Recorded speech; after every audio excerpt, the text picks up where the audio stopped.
जे mains 2020 का ये question है प्रोबेबिलिटी चैप्टर का। इसमें ये लिखा है a to the power c लिखा है e complement, denote the complement of an event E1 E2 E3 be any pairwise independent events.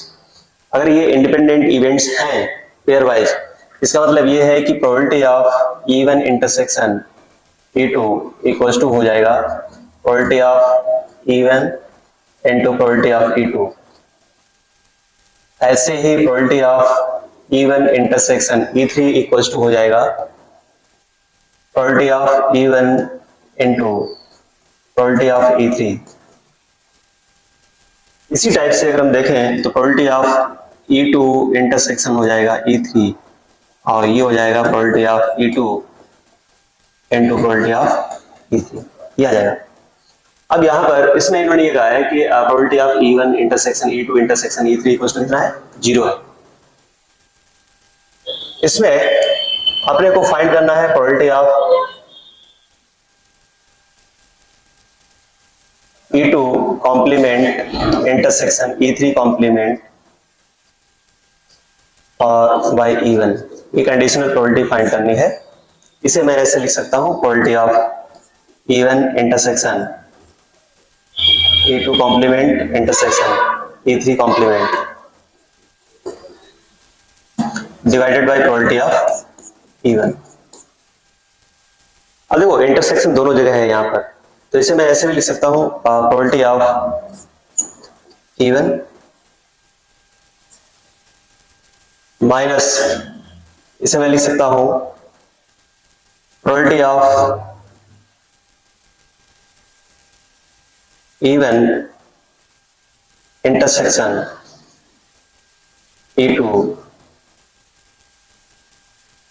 Plus probability of E1 intersection E3 और minus probability of E1 intersection E2 intersection E3, ये आ जाएगा और divided by probability of, ये हो जाएगा E1।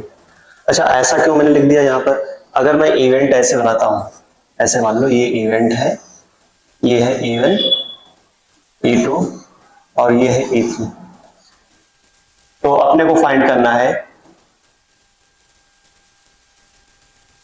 यहां पर probability of E1 intersection complement of E2 intersection complement of E3, अपने को ये फाइंड करना है। ये इसके लिए हम क्या करेंगे, प्रोबेबिलिटी ऑफ E1 लिखा तो ये पूरी आ गई, माइनस उसमें से मैंने E1 इंटरसेक्शन ये हटा दिया, ये और प्लस मतलब और क्या हटाया, ये वाला भी पार्ट हटा दिया। इसका मतलब क्या है कि ये वाला पार्ट आपने 2 बार हटा दिया, ये वाला पार्ट 2 बार हटा दिया, तो वो हम यहाँ पर ऐड कर देंगे। जैसे माइनस से मल्टीप्लाई करोगे वो प्लस में आएगा, ठीक है। अब इसकी वैल्यू तो इन्होंने दे रखी है क्वेश्चन में 0, और ये इंडिपेंडेंट इवेंट है तो इसे मैं लिख सकता हूँ प्रोबेबिलिटी ऑफ E1 माइनस, ये हो जाएगा probability of E1 into probability of E2 और माइनस ये हो जाएगा प्रोबेबिलिटी ऑफ E1 और इनटू प्रोबेबिलिटी ऑफ E3, ये आ जाएगा divided by probability of E1। यहाँ पर प्रोबेबिलिटी ऑफ E1 सब जगह है, कॉमन लेके इसे कैंसिल आउट कर देंगे तो ये इक्वल्स टू हो जाएगा 1 माइनस प्रोबेबिलिटी ऑफ आ जाएगा E2 और माइनस प्रोबेबिलिटी ऑफ E3, ये आ जाएगा, ये इसका आंसर हो जाएगा।